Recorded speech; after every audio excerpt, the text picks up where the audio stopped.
Je vous propose maintenant une série de tutoriels sur EBP Compta 2016 sur une thématique sur les différents modes de saisie proposés par EBP Compta 2016.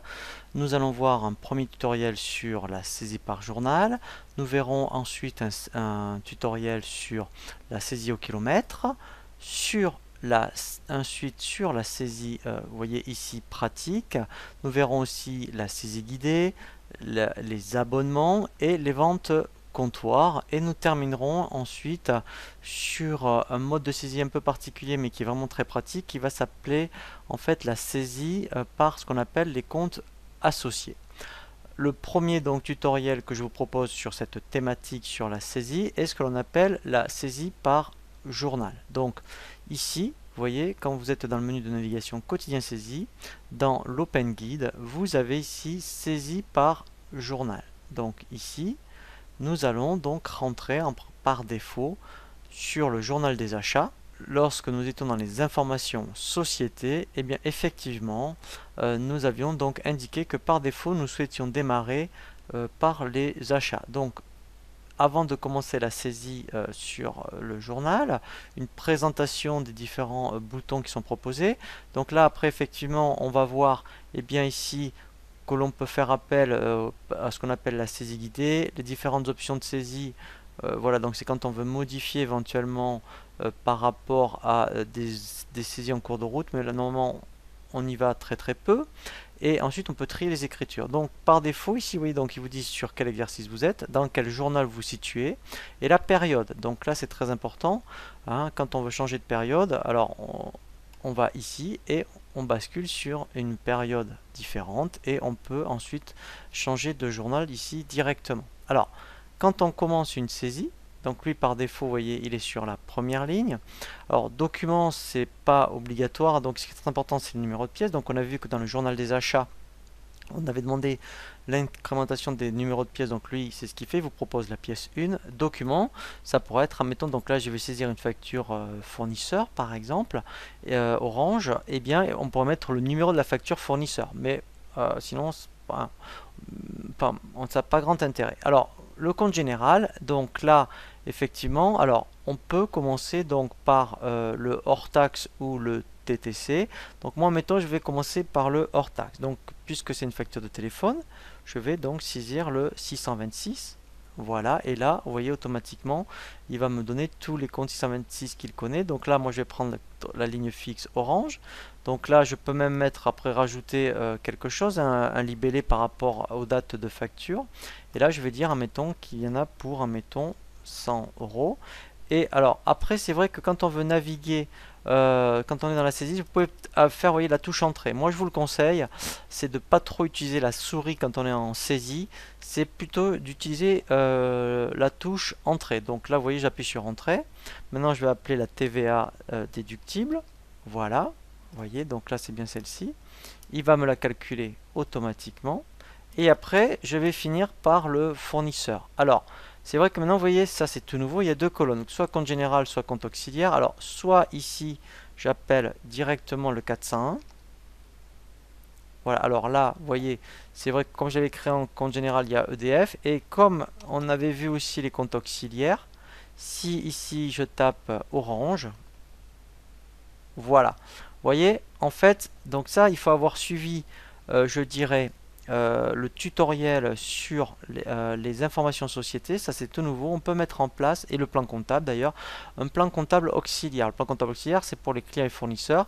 Et là, vous voyez, vous commencez par F Orange. Voilà. Et lui, en fait, il met le 401. Alors, c'est un peu particulier. Alors, soit vous faites comme ça, hein, soit on n'est pas obligé. On peut très bien. Je vais supprimer la ligne. Vous voyez, donc quand on veut supprimer, vous voyez, je clique supprimer la ligne. Voilà, je vais recommencer. Voilà. Soit sinon, alors c'est vrai que là, comme je l'avais mis en général, j'avais pas créé Orange. Soit sinon, vous passez par le compte général. Tout dépend comment vous avez créé votre plan comptable. Si vous êtes passé par les comptes auxiliaires, voilà, vous appelez donc Orange et lui va mettre le 401. Ça revient au même. Après, en fait, c'est sur, hein, comme je vous l'avais indiqué dans le tutoriel sur le plan comptable, c'est surtout pour rapport à votre expert comptable, s'il a CCMX ou Cégide, ben lui connaîtra surtout F pour fournisseur au lieu de 401. Voilà. Et là, après, on peut gagner du temps. Donc, soit on tape le TTC, soit on clique sur ce bouton équilibré. Et vous voyez, dès que je me mets sur le bouton, vous voyez, il y a des touches de raccourci. Et donc F12, si je fais F12 au clavier, ça solde l'écriture. Et vous voyez qu'il me met bien l'échéance. Euh, voilà, donc en fait, ça, alors là, c'est vrai que j'avais ça, c'est intéressant. Si dans les, pareil, hein, donc là, il faut avoir suivi le tutoriel sur le plan comptable.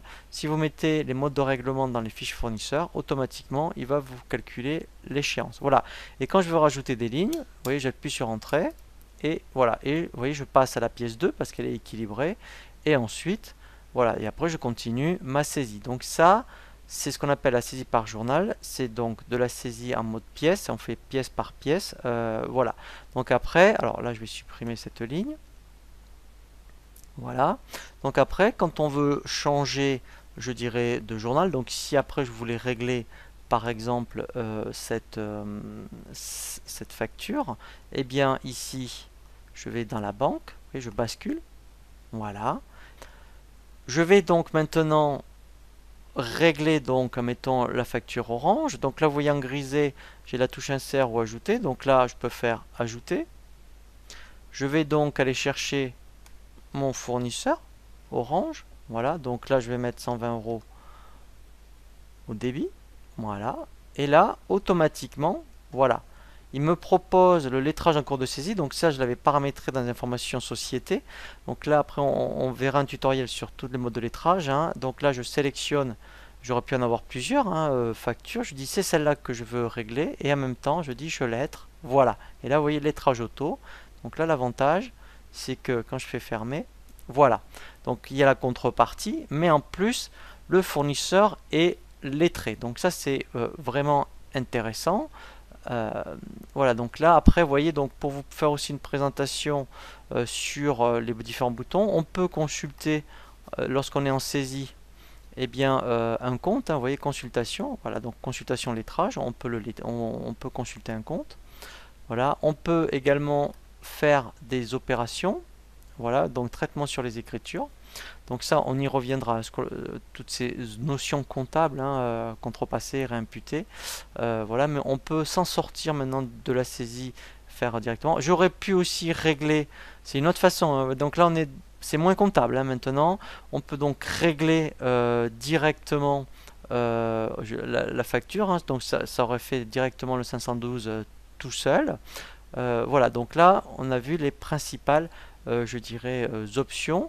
Après effectivement on peut insérer, si j'avais oublié une ligne entre les deux, j'aurais pu insérer une ligne entre ces deux écritures.